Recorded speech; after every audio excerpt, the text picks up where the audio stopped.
Radio J. Les enfants de la République, Frédéric Aziza. Frédéric Aziza. Radio J. Bonjour à tous et bienvenue dans Les Enfants de la République dont vous êtes l'invité. Jean-Marc Ayrault, bonjour. Bonjour. Alors, Premier ministre de François Hollande de 2012 à 2014, vous avez été aussi son ministre des Affaires étrangères, c'était entre 2016 et 2017. Tout commence pour vous au moment du congrès d'Épinay en 1971 qui marque le début de l'ascension de François Mitterrand et de la reconstruction du Parti socialiste.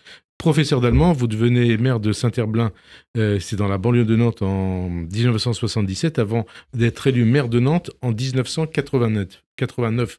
Une fonction que vous allez occuper jusqu'à votre nomination à Matignon en 2012. Vous avez aussi dirigé très longtemps le groupe socialiste de l'Assemblée nationale de 1997 à 2012. En retrait de la vie politique depuis 2017, vous dirigez aujourd'hui deux fondations, la Fondation pour la mémoire de l'esclavage et la Fondation Jean Jaurès. Est-ce que cela vous manque quelque part de ne plus être un homme politique actif ? Non, enfin, parfois on peut avoir un peu de nostalgie, mais il ne faut pas vivre de nostalgie et surtout pas d'amertume. J'ai des déceptions et des inquiétudes sur l'état de la gauche, sur l'état du Parti socialiste aujourd'hui, on en parlera bien sûr. Mais je pense qu'il y a une vie après une vie politique active, une vie, je dirais, en responsabilité, et être président d'une fondation comme la Fondation Jean Jaurès ou la Fondation pour la mémoire de l'esclavage, c'est pour moi un engagement citoyen bénévole, et ça veut dire qu'il y a aussi, après la politique active, une vie citoyenne, et je pense que c'est important qu'on puisse être capable de passer de l'un à l'autre. D'ailleurs, qui peut contribuer à la vie politique la Fondation Jean Jaurès. C'est une façon de faire la politique. Ouais, voilà. La politique, c'est un citoyen qui s'engage, même s'il n'est pas élu quelque part, il fait de la politique, et les Français sont très attachés à la politique, surtout quand elle en vaut la peine.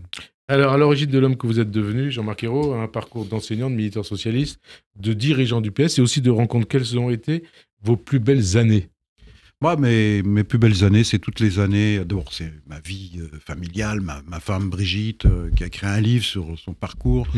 Et qui parle aussi de notre parcours commun. Enseignante comme c'est vous. mes enfants, mes deux filles, c'est ma vie familiale qui est le cœur de mes plus fiertés. Vos vacances en camping-car. Et puis mes vacances en camping-car, tout ça fait partie aussi. Vous passez toujours vos vacances dans un camping-car ? Absolument. Alors on a parfois ironisé sur mon combi Volkswagen. Il y a aussi, vous allez sur Internet, vous mettez Héros Camping-Car, vous me verrez en photo au volant de mon combi. J'ai commencé à faire du combi avec ma femme et mes enfants en 1979. Et j'ai pas cessé de faire du camping-car. Alors en vacances, c'est toujours en camping-car ? Pas toujours, mais en tout cas, l'été dernier, nous avons fait du camping-car en traversant la France d'ouest en est, de Bretagne dans les Alpes, pendant un mois. Et je peux vous dire qu'on découvre la France, la vraie France, dans sa diversité, dans sa richesse, ses habitants, leur inventivité et les paysages. La France est un pays formidable. Et vous dormez dans un camping-car ? Bien sûr. Ça vous change de Matignon.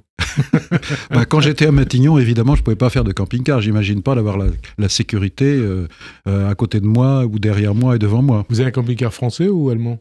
J'ai un camping-car allemand au départ. Là, maintenant, c'est un véhicule italien, mais de fabrication et d'aménagement français. Alors, vos plus belles années, vos plus belles rencontres ? J'ai fait des belles rencontres, mais je vais vous dire, je pourrais citer des personnalités. Voilà. Ceux qui ont contribué à ma formation politique. Bon, il y a François Mitterrand qui m'a adoubé lorsque je suis arrivé au Parti socialiste au moment d'Épinay. Et vous étiez avec Jean Popren. Et puis, j'ai découvert aussi une grande... qu'on connaît bien ici à Radio J, qui est venu un certain nombre de fois au début des années 90, puis il était ministre et il est venu ici à Radio J. Oui, et puis Jean Popren, bon, pour moi, ça a été un peu mon formateur, quelque part, l'intellectuel militant. Vous parlez de Jean Popren, s'il est venu souvent ici, c'est aussi parce qu'il était très préoccupé par la situation au Proche-Orient. Jean Popren, un grand ami d'Israël. Un grand ami d'Israël, et en même temps conscient qu'il fallait aussi traiter la cause palestinienne en respectant les intérêts et la sécurité d'Israël. Ça a toujours été sa ligne au Parti socialiste. Et ça m'a inspiré pour la suite. Vous savez, aujourd'hui, c'est important d'avoir un background intellectuel pour parler en français parfait. Et quelquefois, ça manque. La politique devient un peu du quotidien, de l'instantané. On parlera de ça, parce que l'évolution... la com. Et moi, j'ai envie de fond. L'évolution de la vie politique depuis 71, c'est plus la même façon de faire de la politique. Quels sont les moments qui ont marqué et qui marqueront dans votre esprit votre mandat comme maire de Nantes ?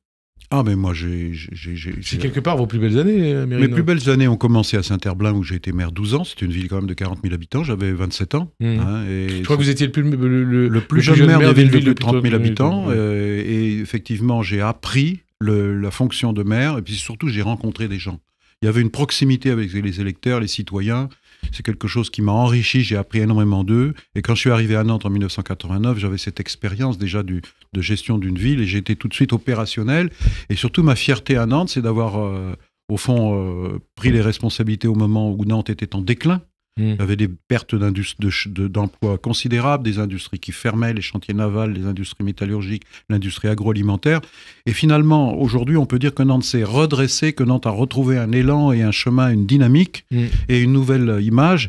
Et je crois que ça a été le fruit de mon action, qui n'était pas seulement la mienne, qui était celle de mon équipe, mais aussi de la mise en mouvement de la société avec les forces économiques et sociales et culturelles. Vous voyez des critiques qu'on émet concernant Nantes, une ville où la sécurité n'existe plus, une ville en déclin, c'est pas le cas? Non, il y a beaucoup de critiques sur celle qui vous a succédé. Oui, bien sûr, il y a des critiques et je sais ce qu'est la lourde responsabilité de maire. Donc, moi, je vais pas me joindre au cœur des lamentations parce que je sais que c'est difficile.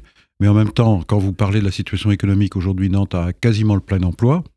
La sécurité, c'est une préoccupation. Il faut vraiment traiter cette question et je crois qu'il y a une prise de conscience qu'il faut faire le maximum, pas seulement au niveau de la mairie, mais aussi au niveau de l'État. L'État, c'est la police, mais aussi c'est la justice. Donc c'est tout un ensemble. Et quand vous regardez la liste des grandes villes françaises et des niveaux d'insécurité, c'est pas Nantes qui est en tête.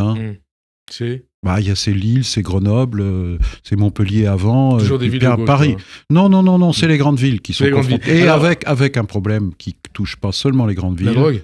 Qui, évidemment, c'est l'augmentation. D'ailleurs, les opérations qui ont été lancées quelque part par Emmanuel Macron. Oui, alors c'est ce qu'on appelle les opérations XXL, où on rassemble toutes les forces de police, de justice, etc.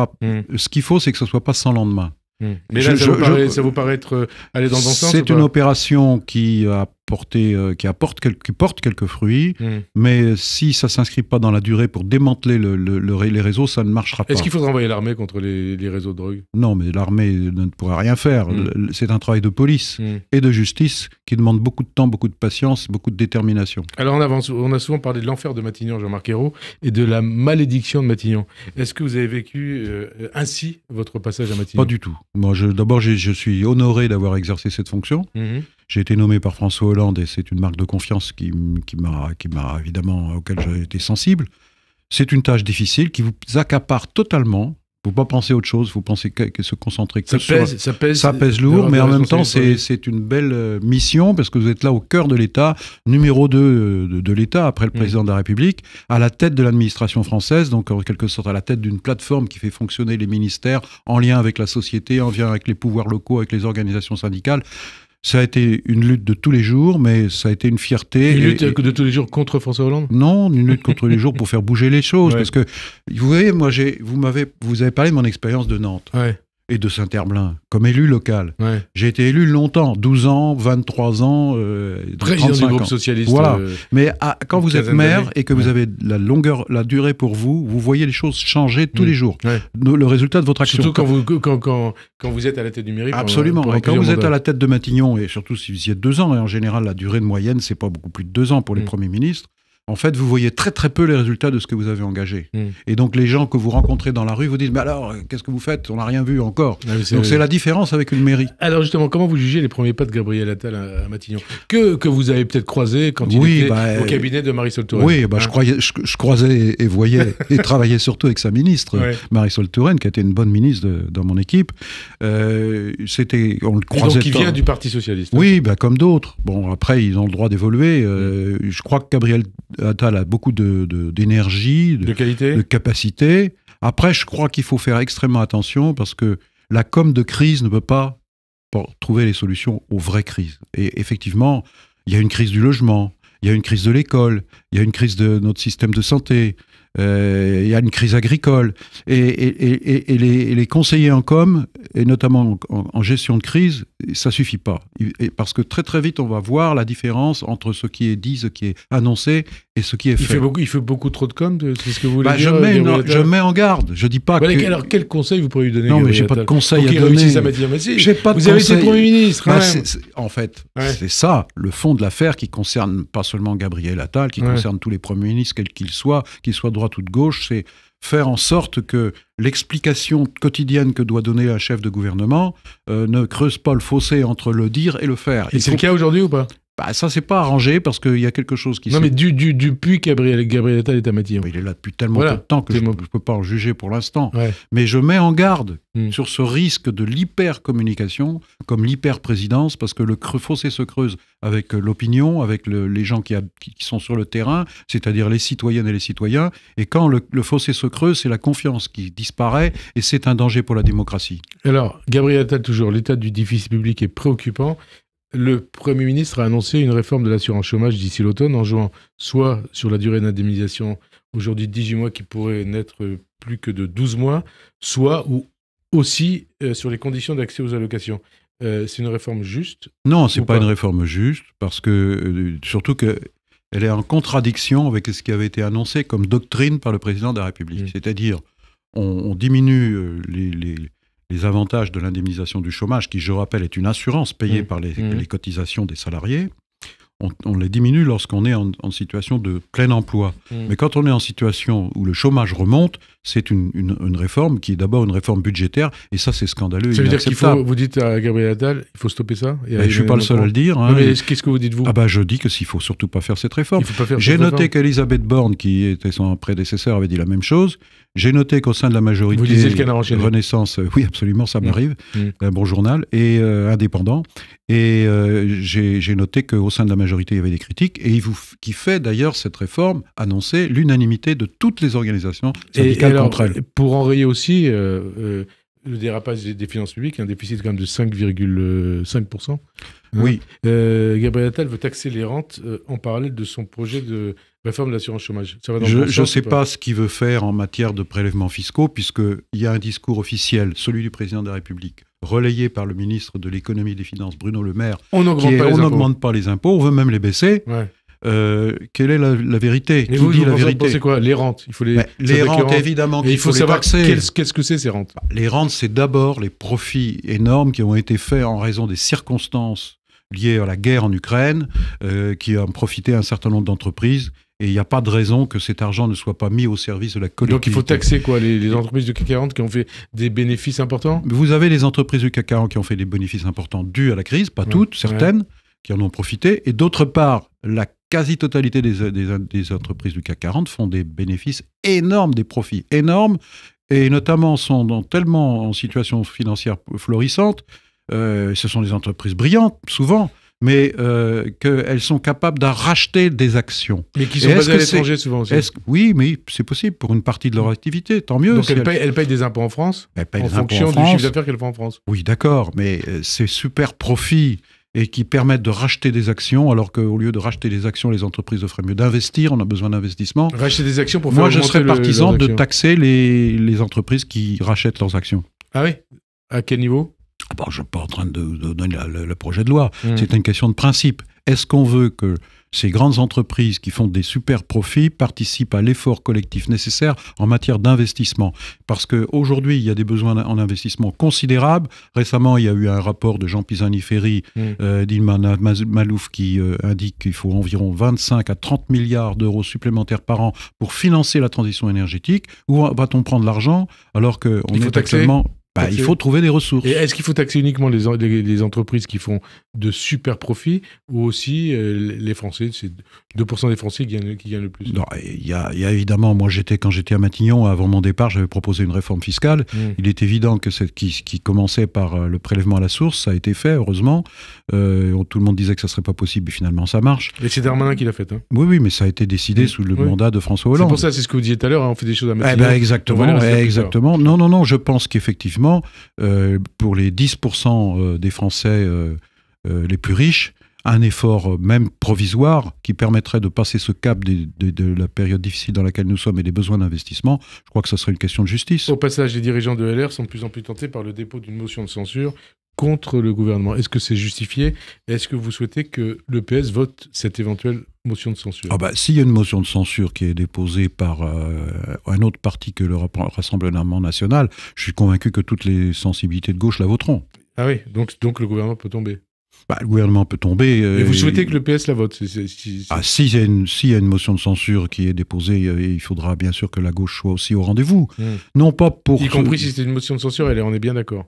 Oui, mais... Et si le RN la vote, ça pose pas de problème. Non, mais ce qui compte, c'est de ne pas voter une motion de censure déposée par le RN. Donc, ça s'est déjà produit, la gauche ne l'a pas fait, tant mieux. Et s'il y a ensuite une dissolution, élection anticipée? Non, mais je ne crois pas à une dissolution, parce que si c'était aujourd'hui une dissolution, je pense que la majorité actuelle la perdrait largement. Donc pas de dissolution. Et le fait qu'il y ait une crise politique... Je ne vois pas le président de la République le faire, en tout cas. Non, mais s'il y avait une crise politique avec dissolution, enfin, mise en minorité du gouvernement, pendant la période des Jeux Olympiques, ça pose pas un problème? Moi, je ne suis pas au Parlement, je ne suis plus dans la politique active, ne me demandez pas ce qu'il faut faire dans le concret. Simplement, si un avertissement doit être donné, parce que, par exemple, cette annonce d'une réforme de l'assurance chômage, le gouvernement ne veut rien entendre, une motion de censure peut être une manière de lui donner un avertissement. Donc avant les européennes, on est d'accord, après. La politique de 2024, comme vous le disiez à l'instant, n'a pas grand-chose à voir avec celle de vos débuts en politique. Question de génération, d'évolution du temps, de perte de repères. Il y a perte de repères, c'est sûr. Un grand désarroi, une inquiétude de l'avenir, qui est accentuée par tous les grands défis devant lesquels nous nous trouvons aujourd'hui.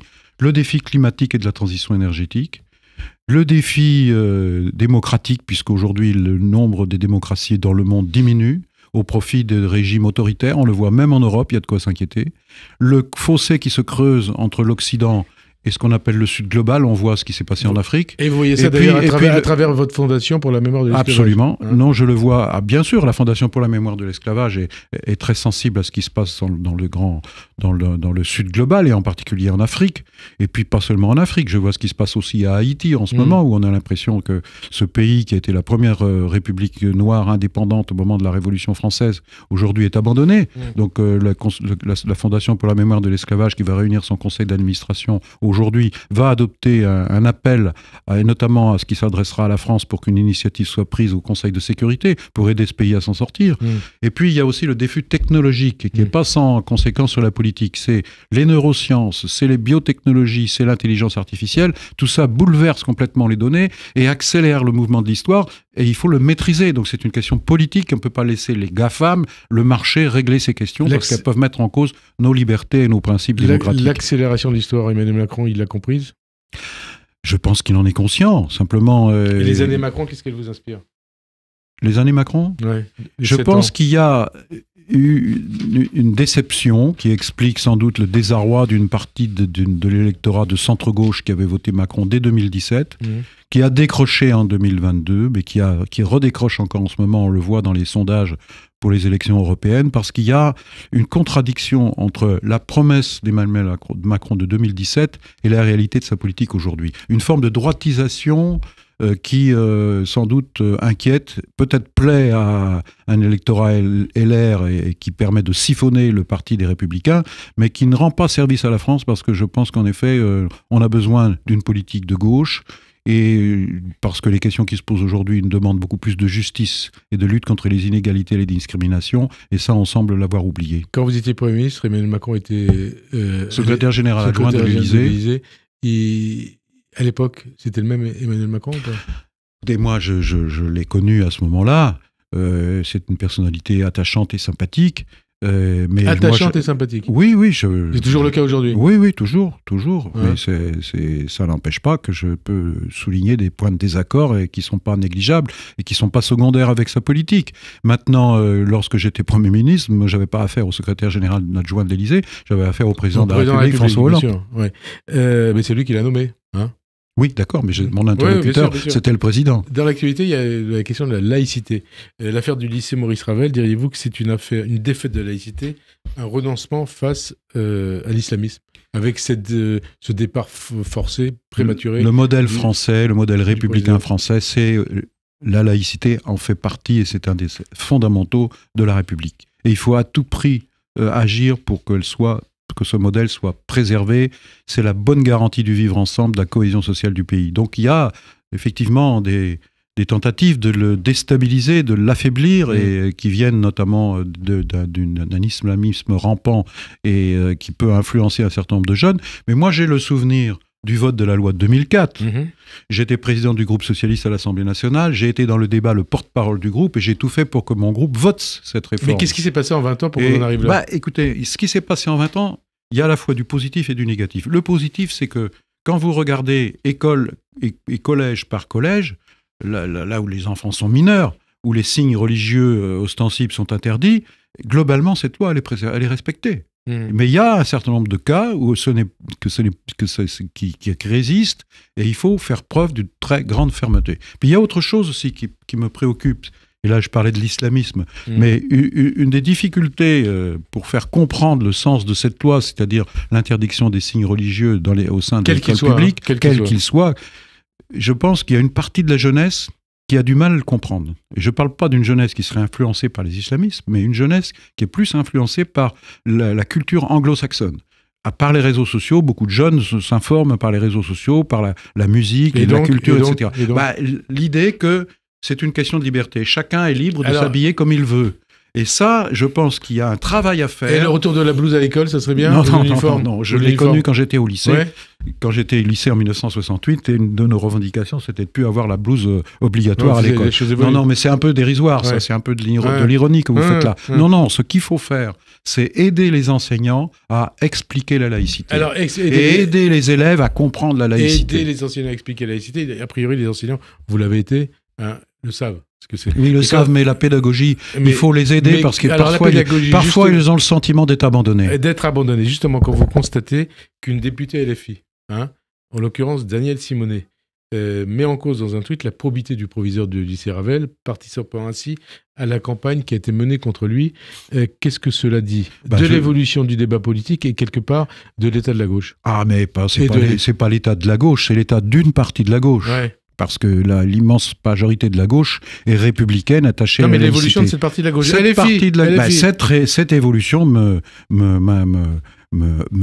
scandalise et je la combats.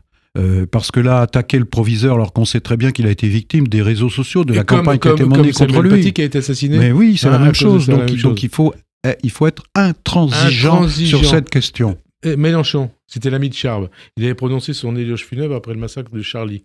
Mélenchon, l'intransigeant laïcard, le républicain inébranlable, s'est mué pourtant pourfendeur de l'islamophobie et il dénonce aujourd'hui une haine des musulmans déguisée en laïcité.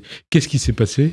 Est-ce qu'il a vrillé? Est-ce qu'il est sorti du champ républicain? Mélenchon, vous avez connu au Parti Socialiste. Effectivement, vous avez rappelé ses positions antérieures, bien anciennes maintenant, et il y a une dérive chez lui. Dérive quoi? Il a une dérive qui n'est plus conforme à ce que pour moi, ce qu'est la gauche. La gauche, pour moi, et c'était une des raisons de mon engagement, c'est la lutte contre l'antisémitisme, contre le racisme, contre les inégalités, les discriminations. Et ça a été, pour moi, l'héritage culturel et politique de la gauche. C'est la gauche qui s'est engagée aux côtés du capitaine Dreyfus. Et Mélenchon, il a tourné le dos à tout ça? C'est l'impression que ça me donne. Donc il a tourné le dos à... Alors, est-ce qu'il le fait par calcul politique? Oui, mais ça revient même. Ou pas? En tout cas, pour moi, c'est inacceptable. Il faut rester sur une ligne, et c'est pas une ligne de crête, c'est une ligne fondamentale. Ça veut dire que... C'est la ligne du socialisme français. Moi, je m'inscris dans l'héritage. Je suis président de la Fondation Jean Jaurès. Vous l'avez rappelé tout à l'heure. Évidemment, l'héritage de Jaurès, mais aussi l'héritage de Blum. Et dont Blum, qui, lui, a été victime de l'antisémitisme, qui était chef du Parti socialiste français. Ça veut dire que quelque part, vous considérez, quand je vous entends, que Mélenchon... il favorise l'antisémitisme, que depuis le 7 octobre... Non, mais il faut pas être ambigu. Non, mais depuis le 7 octobre, ça veut dire qu'il a, avec LFI, une responsabilité colossale dans l'explosion de l'antisémitisme. C'est ça que vous voulez dire? Je ne sais pas si on peut lui faire porter toutes les responsabilités. Mais il faut être dans une clarté absolue et d'une solidarité absolue avec tous ceux qui sont victimes de l'antisémitisme. Et de tous les racismes. Et de tous les racismes. On est d'accord. C'est clair. Parce quand je vois Marine Le Pen qui dit qu'elle lutte contre l'antisémitisme, mais qui après tient des discours xénophobes, il y a une contradiction pour moi. C'est Bertrand Delanoë qui était à votre place la semaine dernière qui disait Marine Le Pen, elle défend les Juifs aujourd'hui pour pouvoir mieux attaquer les musulmans. Évidemment, on le sait. Je suis d'accord avec Bertrand Delanoë. LFI, c'est compatible avec l'idée que vous faites de la gauche laïque, progressiste et européenne? La réponse est dans la question. La réponse est dans la question, mais je vais vous dire, il y a une occasion de clarifier les choses. C'est l'élection européenne. On va en parler après. Oui, d'accord. Mélenchon, en gros, Mélenchon, c'est pas votre gauche. Non, mais là, tout sa ligne est une ligne populiste, démagogique, et avec une radicalité qui tient lieu de programme. Et pour moi, c'est ça qui désespère une partie de l'électorat et qui décroche. Alors que la gauche, qui reste dans les sondages à un niveau très faible de 30%, qui n'a jamais été aussi faible, on a pourtant besoin de la gauche. Car la question sociale, la question des inégalités, de l'attachement au service public, à la République, ça reste majoritairement fort chez les Français. Et quand on ne tient plus cette ligne, alors une partie de ces Français-là s'en vont, soit décrochent, soit ne votent plus, soit sont tentés par essayer autre chose, qui est le parti d'extrême droite, comme on ne l'aurait jamais essayé. Dont on va parler. Que là, le danger est majeur. Dont on va parler. Ségolène Royal, vous avez été proche d'elle, vous avez fait sa campagne présidentielle en 2007. Elle a vrillé, elle aussi? Moi, je dis joker. Ça veut dire que vous pensez qu'elle a vrillé? Je dis joker. Qu'est-ce que vous lui reprochez? Ouais, ça dit tout ce que je viens de dire. Non, mais pourquoi joker? Vous la comprenez ou pas? Vous comprenez plus rien, elle? Absolument. Qu'est-ce que vous comprenez pas dans ce qu'elle fait? Non, mais je me méfie de complotisme. Donc elle est complotiste? Donc, ne nous laissons pas aller à la polémique inutile. Quand je dis joker, j'ai tout dit. Mais elle est complotiste? N'insistez pas. Non, mais elle est complotiste. Vous avez très bien compris. Non, elle est complotiste. Hein. Ses propos sont complotistes? Moi, j'écoute pas ces chroniques. Mais elle est complotiste, c'est ça que vous voulez dire? Peut-être. Peut-être. Et qu'est-ce qui vous fait dire ça? Non, mais qu'elle peut être influencée par toutes les aberrations qu'on entend ici ou là sur les réseaux sociaux. Et c'est assez triste. C'est pour ça que j'ai dit joker, parce que ça m'évite de m'étendre davantage. Mais vous dites quand même complotiste. Après la liste Euro-Palestine en 2004 avec Dieudonné, la liste antisioniste de Dieudonné et Soral en 2009, la France Insoumise a décidé, on reparle de la France Insoumise et on va parler des Européennes, de faire de la Palestine le thème central de sa campagne européenne. Est-ce que c'est judicieux? La campagne est une campagne qui a pour objet de désigner des députés au Parlement européen. Ouais. Alors évidemment, tout ce qui se passe aujourd'hui dans le monde nous concerne. Que ce soit la guerre en Ukraine, que ce soit le drame du Proche-Orient avec après les attaques terroristes et meurtrières du Hamas le 7 octobre et ce qui se passe à Gaza aujourd'hui, on ne peut pas ne pas en parler. Bien sûr. Le candidat que je soutiens, Raphaël Glucksmann, en parle, comme il parle de toutes les autres questions. Mais là, je vous parlais de LFI, de sa campagne. Mais moi, je ne fais pas la propagande et la publicité de LFI. Non, mais le fait qu'ils aient choisi. Je suis pas venu là pour ça ce matin. Non, mais le fait qu'il ait choisi. C'est son choix, mais ça dit bien ce que ça veut dire. Ça veut dire quoi? Ça veut dire qu'il y a une forme de populisme et d'électoralisme qu'il croit pouvoir être payant, ce que je ne pense pas. Payant chez une partie de la population? Non, mais c'est prendre des gens pour des idiots. C'est pas prendre des gens pour essentialiser les électeurs, c'est pas une solution. Et le procès en antisémitisme, je reviens à ce que je vous posais comme question tout à l'heure, fait à Mélenchon, ses amis de LFI, Bompard, Panot, Caron et d'autres, Guiraud, Léaumont, il est justifié ou pas? Écoutez, il faut être clair. Ouais. Quand après ce qui s'est passé le 7 octobre, ce parti a été incapable de dire et nommer les choses en ajoutant, comme aurait dit Camus, du malheur au malheur, je pense que ça a tout dit. Et c'est pour nous resté comme une tâche et qui est en rupture avec tous les idéaux de la gauche que j'ai rappelé tout à l'heure, de tous ceux qui ont lutté contre la mise en cause du capitaine Dreyfus, c'est notre héritage politique. Et là, on s'en est largement éloigné. Donc, les électeurs qui sont sur la ligne républicaine sauront quel choix faire le 9 juin prochain. Ça veut dire qu'aujourd'hui, Mélenchon, il serait anti des réfusards? Je me pose la question. Hein, mais vous savez qu'à l'époque, il faut quand même... Une partie de la gauche était entrée de... C'est ce que j'allais vous dire. Hein? Une partie de la gauche à l'époque, certes minoritaire, heureusement qu'il y a eu la figure de Jaurès, il y avait aussi Clémenceau qui était très engagé, Léon Blum, ça a été ses premiers engagements également, et Zola, il y avait une partie de la gauche, oui, Zola qui a fait un travail formidable à l'époque, il y avait une partie de la gauche qui disait ça c'est pas l'affaire de la gauche, c'est une affaire entre bourgeois. Voilà. C'est l'antisémitisme de gauche, soi-disant anticapitaliste. Absolument. Donc ça quand on... Et ça revient aujourd'hui. Quand on fait un travail d'histoire et qu'on regarde comment avaient lieu les débats à l'époque, on trouve des traces de ça. Et ça revient aujourd'hui. Et donc on retrouve des héritages de ça aussi. Ça revient aujourd'hui chez LFI. C'est ce qui me semble. Mais ce qui avait été majoritaire et qui l'avait emporté et qui était tout l'honneur de la gauche et des Républicains, c'était ceux qui s'étaient engagés pour défendre la cause du capitaine Dreyfus, accusé injustement pour des raisons d'antisémitisme. Et donc ça a été l'honneur de la République. Et c'est notre force. Et c'est cette force qu'il faut faire revivre à tout prix. Ça veut dire que Mélenchon, c'est le déshonneur de la République aujourd'hui. Je rebondis sur ce que vous dites. Oui, mais bon, écoutez, moi, je trouve qu'on a déjà assez parlé de Mélenchon. Et alors, j'ai envie de parler de ceux qui portent un espoir, et ce n'est pas le cas de Mélenchon. Vous avez toujours été considéré comme Jean Popren, comme un ami d'Israël, mais un ami lucide, ouvert aux souffrances de tous, militant de la paix. Comment vous envisagez l'après-Gaza? La paix est-elle encore possible? Et quelle paix? Et comment y parvenir? Vous savez, il y a une responsabilité énorme du Premier ministre Netanyahou, que j'ai eu l'occasion de rencontrer plusieurs fois dans mes fonctions de ministre des Affaires étrangères. Et je ne suis pas le seul à le penser, puisque une majorité de citoyens d'Israël demandent son départ. Et je crois que ces jours sont comptés. Mais il faut qu'ils partent le plus vite possible, parce que ce qui est en train de se passer à Gaza, et les derniers événements avec la mort de ces humanitaires, ça aggrave chaque jour sa responsabilité. Alors il y a ce qui se passe à Gaza. Il a aussi une responsabilité dans l'incapacité à assurer la sécurité de son peuple, notamment Alors vous dites qu'il doit partir. Alain Finkielkraut, qui était là il y a quelques semaines, il disait Netanyahou va partir, il doit partir, c'est ce que dit Israélien, mais du côté palestinien, c'est pareil, il faut qu'il y ait un changement de direction. Bien sûr, donc ce qu'il faut absolument entreprendre, c'est la perspective politique qu'on donne à ce qui est en train de se passer en ce moment, un espoir.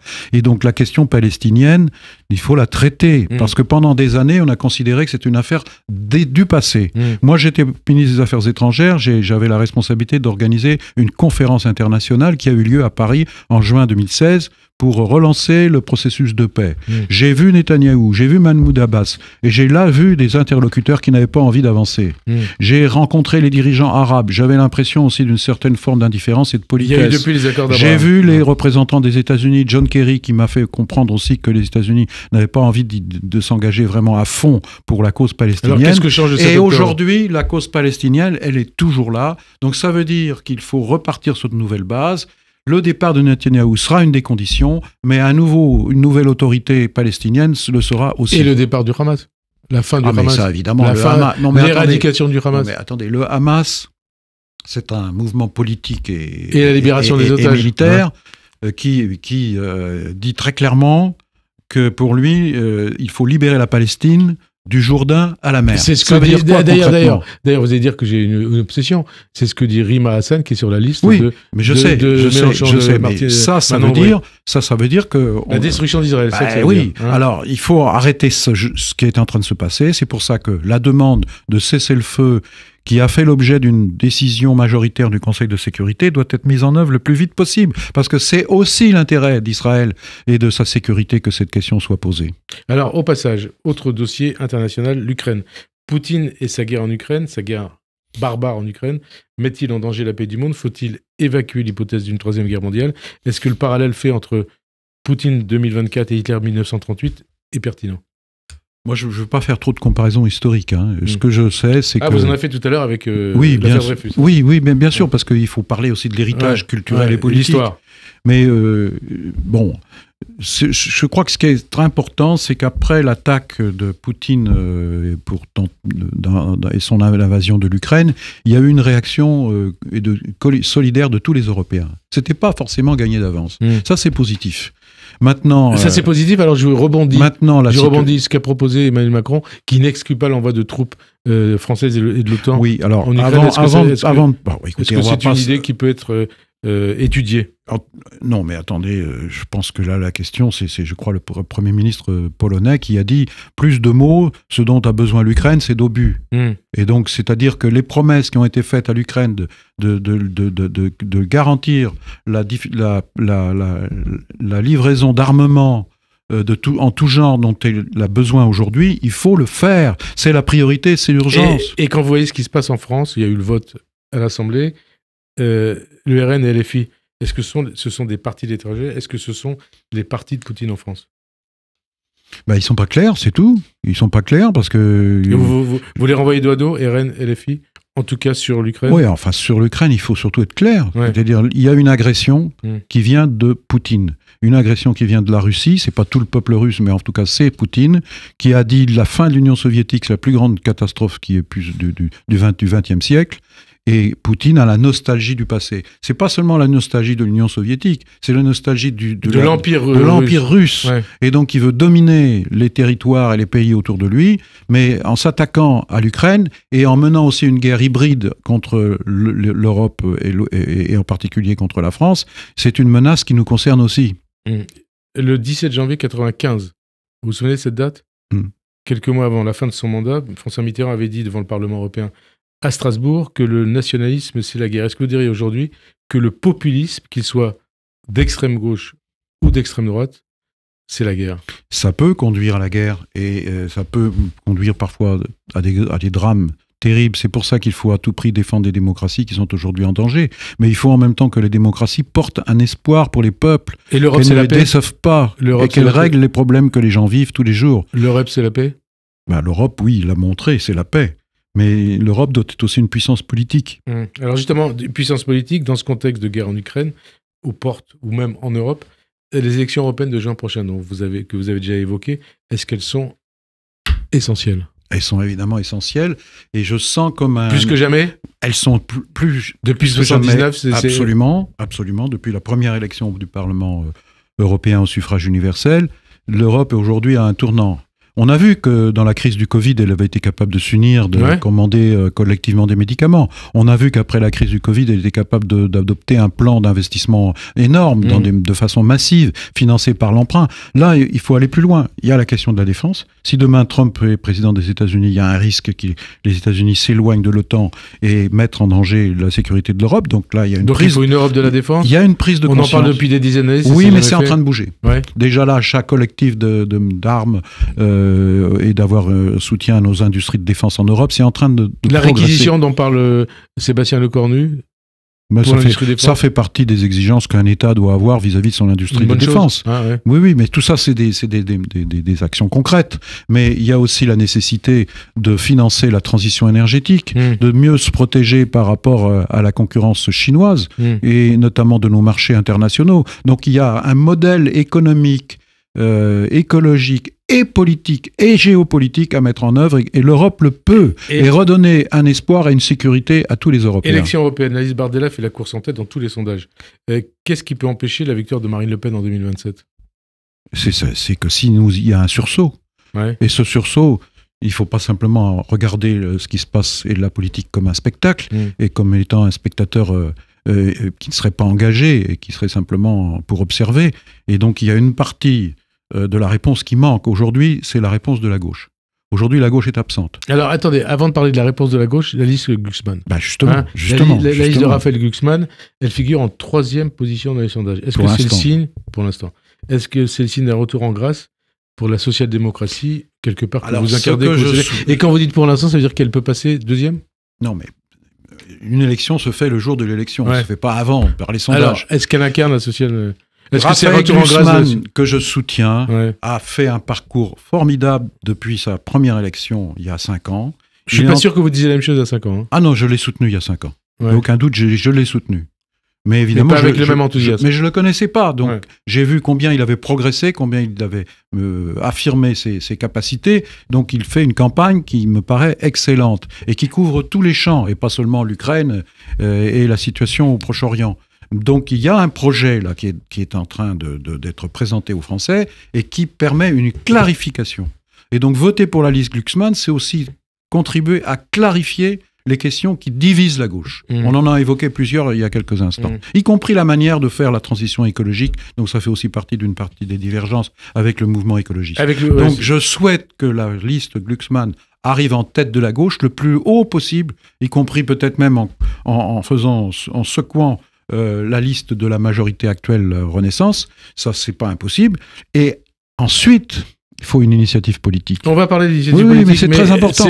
C'est le retour en grâce de la social-démocratie ? J'espère que cette élection permettra de montrer qu'il y a un chemin qui n'est pas celui du populisme de gauche, mais qui est celui de la responsabilité, c'est-à-dire de la cohérence avec les valeurs que proclame la gauche, et une détermination à les faire vivre, et par la voie du compromis, par la voie de la négociation, par la voie démocratique, et c'est ce qu'incarne la social-démocratie et le socialisme républicain. C'est-à-dire que c'est la fin de la NUPES ? Ah bah c'est déjà fait, la NUPES. Terminé. Et vous dites bravo, la page est tournée, mais il faut construire autre chose. Parce qu'une gauche qui stagne à 30%, c'est pas une alternative aux autres solutions de droite et d'extrême droite. Et quelque part, c'est vous qui avez créé Olivier Faure. Je me trompe pas. Bah, c'est vous qui l'avez... Ah non, mais je l'ai recruté comme secrétaire général du groupe socialiste à l'Assemblée nationale. Vous l'avez créé. Est-ce qu'il est à la hauteur... Si, est-ce qu'il est à la hauteur de la situation? Vous me donnez bien des pouvoirs. Est-ce qu'il est à la hauteur de la situation? On verra bien ce qui se passera. Non, mais là, jusqu'à présent, est-ce qu'il a fait ce qu'il fallait faire? Il a fait en sorte, et ça je lui reconnais, il a fait en sorte qu'une liste puisse être constituée pour les élections européennes avec Raphaël Glucksmann, qui rassemble les socialistes. Non, mais là, je ne parlais pas des européennes, je parlais de l'état du PS. À ce stade, après... En ce qui concerne le Parti socialiste, aujourd'hui, noyé dans la NUPES, on ne voit pas bien ce qui le distingue. Il lui faut un programme. Avant qu'il y ait un programme de l'ensemble de la gauche, il faut un programme social-démocrate ou socialiste-républicain qui reste à faire. Donc ce qui veut dire qu'après les élections européennes, il faudra une initiative politique pour que tous ceux qui se reconnaissent dans cette voie puissent se rassembler. Une initiative politique, est-ce qu'il faut une autre incarnation à la tête du PS? Une nouvelle incarnation. Un nouveau premier secrétaire. Il y aura un congrès de toute façon. Il y a un nouveau premier secrétaire. Il y aura un congrès, les militants du Parti socialiste choisiront et décideront. Donc quel PS après les européennes? Le même PS? Les mêmes dirigeants? Ça sera, je l'espère, un PS différent dans la mesure où évidemment il faudra tirer les leçons de cette élection européenne, de ce que les électeurs auront adressé comme message et surtout de ne pas les décevoir. Pas les décevoir. On parle du retour de François Hollande pour 2027. J'ai écouté ce matin. Vous souhaitez? C'est pas ce matin, c'était jeudi. Je l'ai écouté ce matin sur France Inter. Il ne s'est pas prononcé sur son retour. Il a simplement un peu, comme je viens de le dire ce matin, posé les questions qu'il faudrait résoudre après le 9 juin prochain. Et pas se dire l'élection est passée, maintenant on attend la suite. Est-ce que vous souhaitez des acteurs du changement, de proposer aux Français une alternative et faire en sorte que l'élection de Marine Le Pen ne se passe pas par la résignation des électeurs de gauche, mais par un nouvel espoir qu'on pourra être capable de leur proposer. Quand vous dites se fera, vous parlez au futur, vous ne parlez pas au conditionnel. L'élection de Marine Le Pen. Non, le danger existe. Ah, le danger existe. Le danger existe. Quand vous voyez les enquêtes d'opinion, il y a de quoi s'inquiéter. Mais attendez. Marine Le Pen et ses amis, qui se sont diabolisés, qui donnent tous les signes qui peuvent pour rassurer, au fond, ils avancent masqués. Mélenchon-Le Pen en 2027, vous faites quoi? Attendez, non, mais je suis pas... ce sera pas ce scénario-là. Hein, parce que justement, la gauche saura prendre ses responsabilités et apporter une alternative. Non, j'insiste. La droite, extrême droite, avance masquée. Regardez ce qui se passe en Italie. Parce qu'évidemment, la première ministre italienne, elle donne le change à l'échelle européenne, elle donne un visage rassurant, etc. Mais quand vous regardez ce qui se passe au sein de la société italienne, c'est le contrôle des médias, c'est la mainmise sur l'audiovisuel public, c'est le contrôle de la culture, c'est la xénophobie qui se développe, c'est la diminution des contre-pouvoirs, y compris constitutionnels. Donc c'est petit à petit un peu ce que fait Orban en Hongrie. Et ça, vous voyez, c'est un vrai danger pour la démocratie française. 3 minutes, 2 questions. Hollande, vous n'avez pas répondu. Est-ce que vous souhaitez qu'il puisse revenir en 2027? Qu'il puisse être candidat? C'est à lui qu'il faut poser la question. Mais vous le souhaitez ou pas? Attendez, il y a une chose dont on n'a jamais, sur laquelle il ne s'est jamais expliqué, c'est pourquoi il ne s'est pas représenté. Vous avez votre petite idée. Hein. Non. Enfin bon, c'est du passé, après on verra. Il faut qu'il réponde d'abord à cette question. En conclusion, pas en conclusion, j'ai une autre question après. Ce serait quoi votre société française idéale et votre Europe idéale?